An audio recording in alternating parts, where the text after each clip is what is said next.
Welcome to the Digital Marketing News. I'm Tiffani Allen. And I'm Joshua Knight, and I'm totally amped about our first story. Are you? You know why? Why? Because it's about the AMP display protocol that Google developed. Their way of serving up pages on mobile devices more quickly, which is relevant because most traffic, the majority of traffic, is coming from mobile these days. But this is good news for marketers. Google just put out a release that shows the ROI of AMP display ads is higher than previously imagined. Wow. So there's a higher click-through rate for just serving up a regular HTML5 ad on an AMP page. So that makes sense. But there's an even bigger boost if you're using AMP HTML on your AMP page. Okay. And possibly drinking AMP from Mountain Dew while you were doing so. It's bad for you. I just haven't said AMP enough. But they had a little case study. Volkswagen reported they saw about a 25% lift in CTR using the HTML5 ad on the AMP page, but a 48% lift in CTR when they use the AMP HTML on the AMP page. So right now, only 12% of ads are using the AMP HTML on the AMP page. I feel like I'm saying AMP a lot. You are, but you're doing great at it. I'm super amped about it. But that is still over 1 billion impressions a day of premium ad inventory for those things. So keep an eye on AMP. Get amped for it. That's all I can say. It's already happening.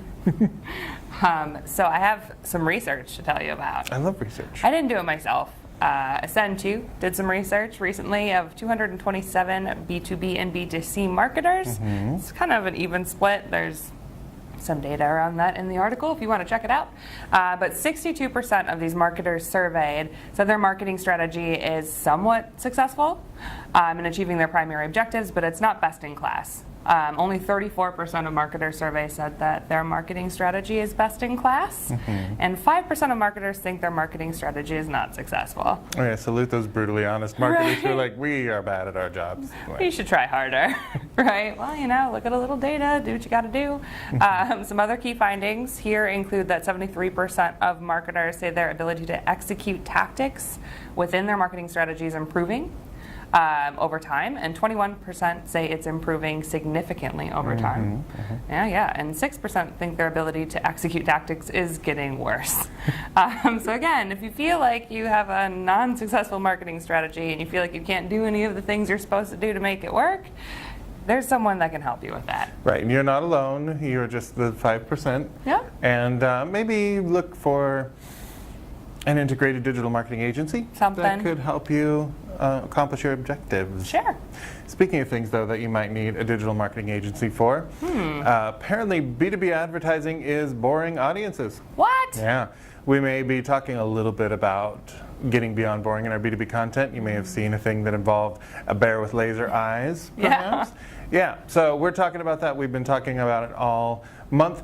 But there's a new survey from WHM and Propeller Insights, helicopter company, now does research. They found of this survey that 82% of audiences wish that B2B was as creative as B2C. Oh, yeah.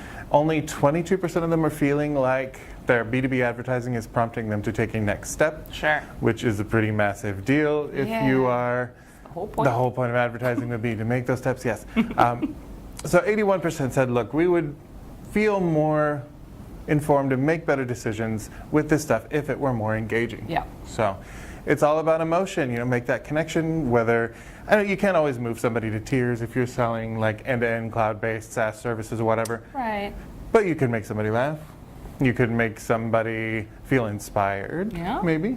You could make someone feel slightly itchy, but that probably wouldn't work as well. That's so good. But for more about the non-boringness of B2B content, you should check out our entire week's worth of blog posts. We've been at B2B MX. We have some awesome stuff about B2B content, so please do check that out.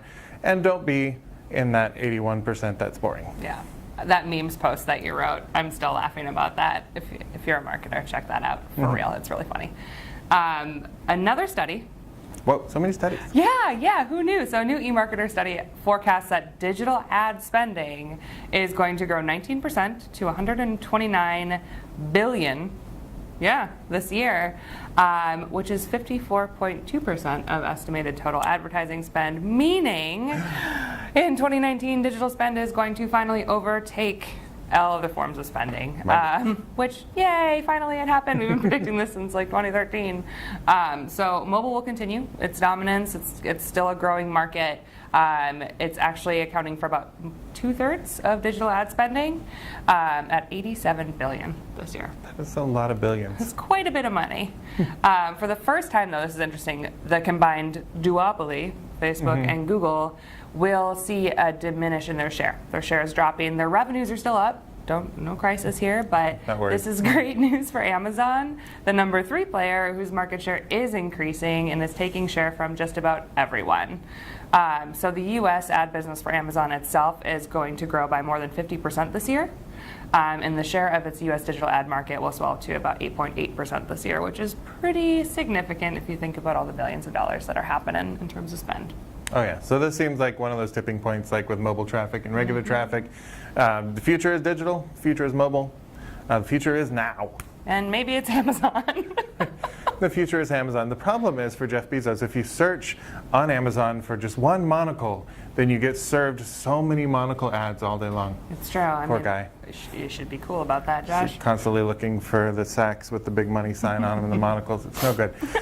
Look, I don't want to bore you with another marketing research, so instead I'm going to talk about a report. Oh, great, of course. Yes. Yes. E-Consultancy, great folks over there, had their 2019 Digital Trends Report, and there were just a couple of great little stats there that I thought was interesting. So this is a survey of marketers and their way that they market. Their top priorities I thought was kind of interesting. We had over half, 55%, said that better use of data is their top priority. Wow.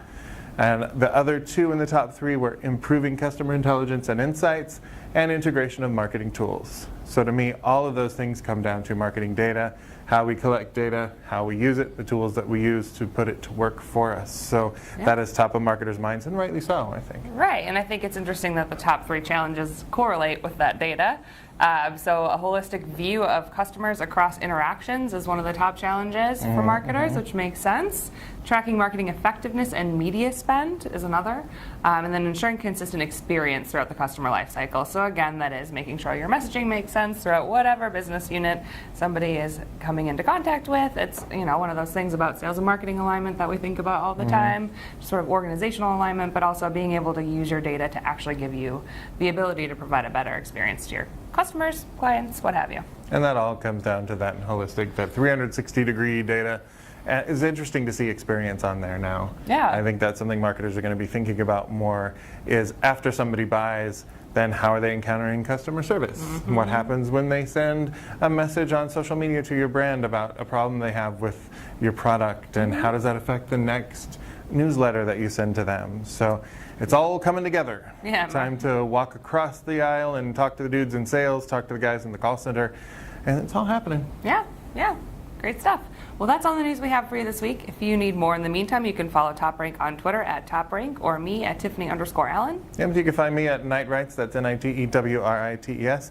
If you're watching us on YouTube and you're enjoying what you're hearing, or you hate what you're hearing but you can't stop watching, please do hit the subscribe button right down there somewhere. And don't forget to ding the bell so that you will get notifications when we publish new stuff. And please do check out the blog for the full version of all the stories we talked about, and so very much more. So much more. So much more.